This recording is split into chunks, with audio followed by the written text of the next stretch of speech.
Welcome back to the deep dive. Today we are shifting gears. We're going full super tutor mode. If you're prepping for the CIMA BA4 exam, or honestly, if you just want to understand the invisible skeleton that stops the corporate world from collapsing, you're in the right place. We're stripping away the noise and laser focusing on Chapter 3, Corporate Governance. It's great to be here, and invisible skeleton is actually a really perfect way to describe this. This chapter is, well, it's pivotal. If you think of chapters 1 and 2 as the moral compass, the abstract idea of ethics, then chapter 3 is the bridge. It's the machinery of how you actually run a company without, crashing it. Right, because good intentions are nice, but they don't stop fraud.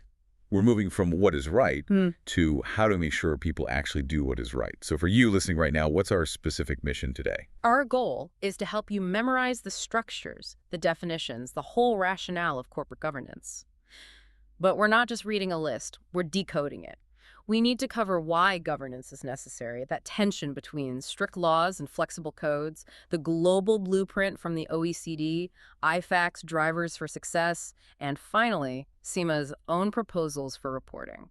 And before anyone tunes out thinking governance sounds like a cure for insomnia, let's just unpack why this actually matters. Why isn't this just paperwork? Because without it, capitalism, it essentially breaks. I mean, we are talking about the safety manual for the entire economic engine. When you ignore these rules, you don't just get a slap on the wrist, you get massive scandals. Think about the early 2000s Enron, WorldCom, or the 2008 banking crisis. Those weren't just bad luck. Not at all. Those were catastrophic failures of governance. People at the top were doing things they shouldn't have been, and the people supposed to be watching them were, well, they were asleep at the wheel. And real people lost everything. Pensions, jobs. Extremely high stakes. And for the CIMA student, it's high stakes for the exam, too. You really need to understand the logic, not just the lists. Okay, so let's get into that machinery. Segment 1, the core concept. How does the textbook strictly define corporate governance? The strict definition you need to lock in, memorize this verbatim is the system by which companies are directed and controlled. Directed and controlled. Sounds simple, but there's a dynamic here that makes it necessary, right? I mean, if I run my own sandwich shop, I don't need a governance code. I'm not going to steal for myself. Exactly. You're the owner and the manager, no conflict. The problem arises when a company gets big. It leads to what we call the agency problem. Okay, let's unpack that. The principal-agent relationship. This feels like the foundation of the entire chapter. It is. It's the fundamental disconnect. So visualize a diagram. On one side, you have the principals. These are the shareholders, the owners. On the other side, you have the agents, the board of directors, the managers running the company. So it's like, I own the car, I'm the principal, but you're the one driving it. You're the agent. Precisely. And that creates a potential conflict. The principals, the shareholders, they want profit, long-term value. But the agents, the directors, well, they're human. They might want something else. Higher salaries, status, expensive company jets, short-term bonuses. And that gap between what the owner wants and what the manager wants? Yeah. That's the risk. Correct. That gap is why we need governance. We need a system to ensure the directors act in the owner's best interests, not just their own. In legal terms, we say the agent has a fiduciary duty to the principal. But why can't the owners just check? If I own shares in a huge tech company, why can't I just walk in and check the receipts? Because of scale. Yeah. And information asymmetry. The managers know everything. The owners know very little. You can't have 1 million shareholders walking through the office. And that's where the third player comes in, the auditor. The referee. Exactly. The shareholders appoint independent auditors. Their job is to look at the financial statements prepared by the directors and verify them. They provide assurance that the numbers present a true and fair view. It adds credibility. So for the exam, you should visualize that triangle. Shareholders own. They appoint directors to manage. And they appoint auditors to check the directors. If any part of that breaks, you get a scandal. Spot on. And remember, this system isn't free. We call these agency costs. The cost of the audit, the reports, that's the price shareholders pay to ensure their agents are behaving. Okay, that sets the scene. We have the agency problem. Now, the solution. Segment 2, rules versus principles. It seems like the world is kind of divided on this. It really is. There are two very different philosophies, and you will definitely see this in the exam.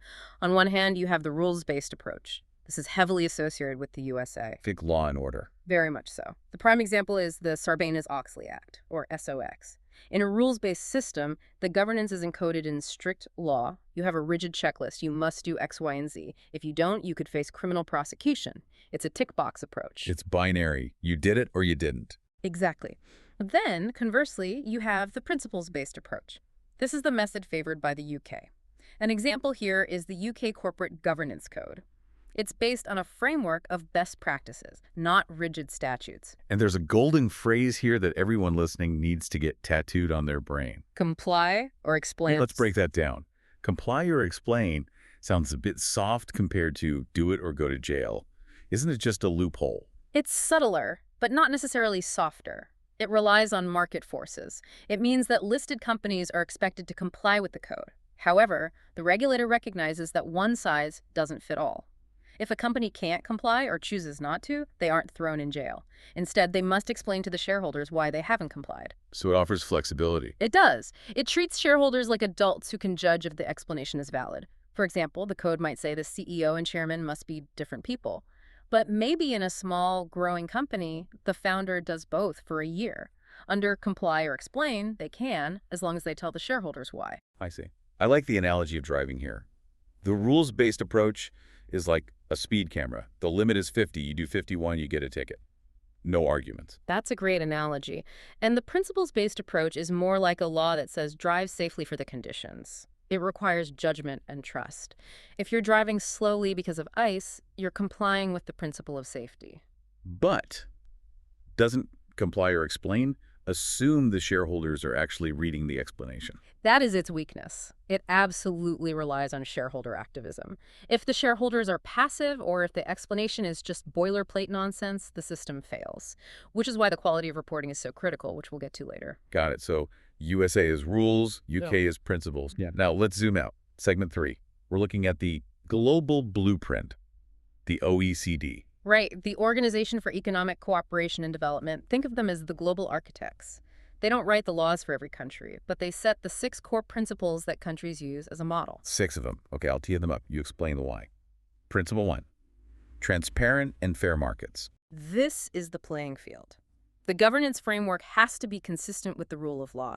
If the courts are corrupt or the market is rigged, no amount of corporate governance can save you. Right. You can't play a fair game on a broken field. Principle 2, rights of shareholders. This is central. It ensures equitable treatment for all shareholders. That include minority shareholders and foreign shareholders. So the big guys can't bully the little guys. Exactly. You can't have a controlling shareholder looting the company at the expense of everyone else. Everyone gets the same information at the same time. Principle 3 deals with the big players, institutional investors. Yeah, these are your pension funds, your hedge funds, because they invest on behalf of other people, your retirement money. The OECD says they have to disclose their voting policies. They have a duty to engage. Principle 4 widens the circle, the role of stakeholders. This is a modern evolution. It recognizes a company doesn't exist in a vacuum. It impacts employees, creditors, the community. The framework should encourage active cooperation to create jobs and wealth. Principle 5 is about transparency, disclosure, and transparency. This is the sunlight is the best disinfectant principle. We need timely, accurate information on finances, ownership, and governance. You can't govern what you can't see. And finally, Principle 6, responsibilities of the board. This brings it back to the agents. The board must provide strategic guidance, they must monitor management, and most importantly, they are accountable. They can't just sleep at the wheel. Okay, so to recap that list, fair markets, shareholder rights, institutional investors, stakeholders, transparency, and board responsibility. It's a logical flow. Establish the market, protect the owners, watch the big investors, include the community, show the data, and hold the bosses accountable. Perfect. Now let's shift to segment 4. We've had the rules, now we look at the application for the finance professional. This is from IFAC. Yes, the International Federation of Accountants. And this is where we pivot from general business to your future job. IFAC focuses on sustainable success. They've identified 8 drivers. And this is important because the stereotype of an accountant is someone just counting pennies. But IFAC's saying, no, you're part of the governance structure. Exactly, you're the navigator. Let's run through the 8 drivers, but let's focus on the role of the finance function in each. Driver 1, customer and shareholder focus. How does an accountant help with customers? Isn't that marketing's job? It's easy to think that. But finance supports customer-focused decisions. Accountants identify profitable segments, they analyze margins. If you're cutting costs so much that the product breaks and customers leave, that is bad governance. The accountant needs to flag that. Okay. Driver 2. Effective leadership and strategy. This is the tone at the top. Accountants help define where are we going, that's strategy, and what do we stand for, that's values. The finance team provides the data to make sure the strategy is actually realistic. Driver 3. Integrated governance, risk, and control. The key word there is integrated. Risk shouldn't be a separate department. It must be managed holistically. Accountants act as the nervous system, ensuring risk management is built into every decision. Driver 4. Innovation and adaptability. Now that's interesting. I thought governance was about preventing risk, and innovation is risk. It's a balance. Survival requires adaptation. Accountants support this by analyzing concept designs, costing new products. Good governance isn't about blocking innovation, it's about safe evolution. If you don't adapt, you die. Think Blockbuster Video. That was a governance failure too. Driver 5. Financial management. The core job. Tax, treasury, working capital. But it's more than just bookkeeping. Accountants have to explain the financial health of the company to the board so they can actually direct it. If they don't understand the cash flow, they're just guessing. Driver 6. People and talent management. Again, sounds like HR. But finance needs the right talent. And you can have the best controls in the world, but if your staff are incompetent or dishonest, those controls will fail. Accountants promote integrity and help retain critical staff. Driver 7. Operational excellence. This is about efficiency, strategic cost management. It's about doing more with less. Waste is a governance issue because it destroys shareholder value. And finally, driver 8. Effective and transparent communication. Which is all about engaging shareholders with high-quality business reporting. Not just dumping data, but telling the story of the business clearly. That brings us perfectly to segment 5. We mentioned earlier that comply or explain only works if the explanation is good. But CIMA has a specific critique here. They say a lot of governance reporting is boilerplate. Yeah, boilerplate just means standard cut-and-paste text. It's meaningless. You read a company's report and it says, we have a robust risk management policy, but it doesn't tell you anything real. So CIMA came up with 5 proposals to fix this. This sounds like prime exam material. What's proposal 1? Tone from the top. But specifically, the chairman needs to explain what good governance means to them personally. CIMA wants to hear the chairman's authentic voice. Not some policy, but their actual leadership philosophy. Make it personal. Proposal 2. How the board works as a team. We want evidence. Do they have complementary skills? Or is it just 12 guys who all went to the same golf club? Is the culture open to debate? The report should give you a feel for that dynamic. Proposal 3. Key actions of the board. What did they actually do this year?